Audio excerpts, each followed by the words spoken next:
that we are running short of time, and a big bunch of grapes of faculties are there in the theater with around 10 or 14 cases are there. You confined to the anatomy, specific to that area only. Yeah. Please. Ma'am, we are now live with you, ma'am. Okay. Hi, whom am I talking to? I'm Rushali. Ma'am, Yeah. are you ready, ma'am? Different from adults.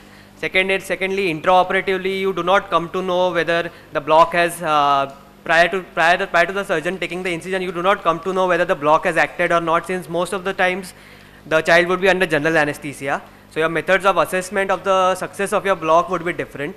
Also, post-operatively, you have various pain scores for different age groups. So that is different from adults. Another difference would be the consent. In children less than 18 years, the consent would be given by the parent. However, it is important to remember that if you have an adolescent child, then it is important to explain the procedure to the adolescent child.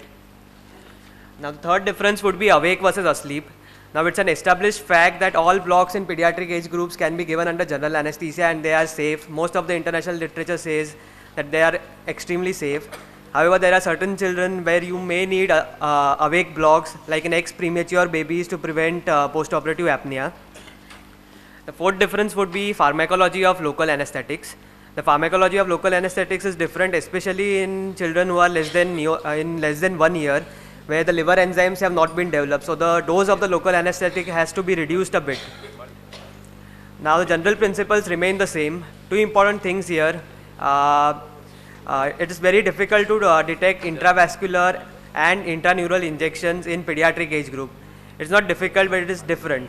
Like in a pediatric age group, since most of the blocks are under general anesthesia, a child wouldn't tell you whether the initial signs of intravascular and intraneural injections are missed. So what you do is you look for ST segment elevation, you look for T wave amplitude changes. These are the basic differences. The remaining principles always remain the same. You aspirate prior to your injections. You always inject a test dose. You never give bolus doses. You give incremental doses. The peripheral nerve anatomy is also a bit different. The epineurium is the outermost layer. The endoneurium is the inner layer which is covering the perineurium.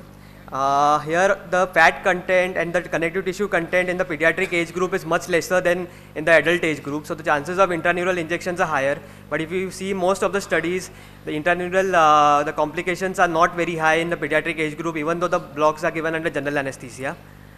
Now how to give pediatric blocks? Any pediatric blocks can be given by, or any block for that matter can be given by 4 techniques. First is the anatomical landmarks. For giving any blocks, you need to know the anatomical landmarks. The second would be the loss of resistance technique. This is important especially for blocks like your caudal blocks or your axillary blocks. The third would be your PNS and fourth would be your ultrasound. That is very important here that the more you combine, the more is the success rate of your block. So if you are able to combine all 4, then the more successful you would be. Now I think I'll cover only caudal blocks. The remaining blocks would be covered by the remaining speakers. Caudal block, Rushali madam has already demonstrated. Now I'll just tell you the anatomy of the caudal block. The important landmarks here would be the posterior superior iliac spine, the 2 posterior superior iliac spine. This is the sacral hiatus. The sacral hiatus is formed due to the incomplete fusion of the posterior elements of the sacrum, especially at the S5 and the lower level of the S4. However, there are a number of variations.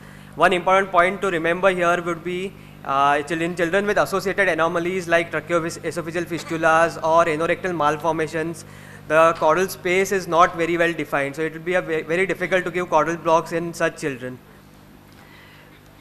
Coming to the next slide, the method of palpating for your caudal block would be to palpate for an equilateral triangle which is formed between the 2 posterior superior iliac spines and the sacral hiatus.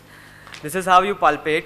You direct the needle at a 45-degree angle, which Rushali madam has already shown you. You get a giveaway. The giveaway is of the sacrococcygeal membrane.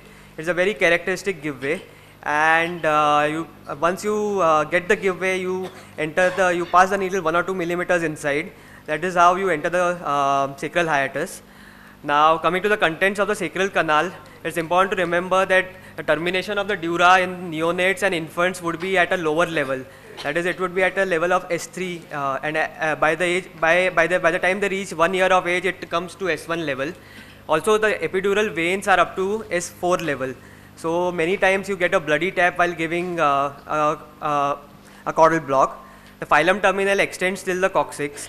It's important to remember that the children have loose epidural fat in their epidural space. So it is actually the blocks are more predictable. That's why you have this Armitage formula, and this Armitage formula works quite well. Although a number of formulae have been given, the Armitage formula has still been practiced. I think remaining blocks would be covered in the next lectures. I'll end my talk here. Thank you.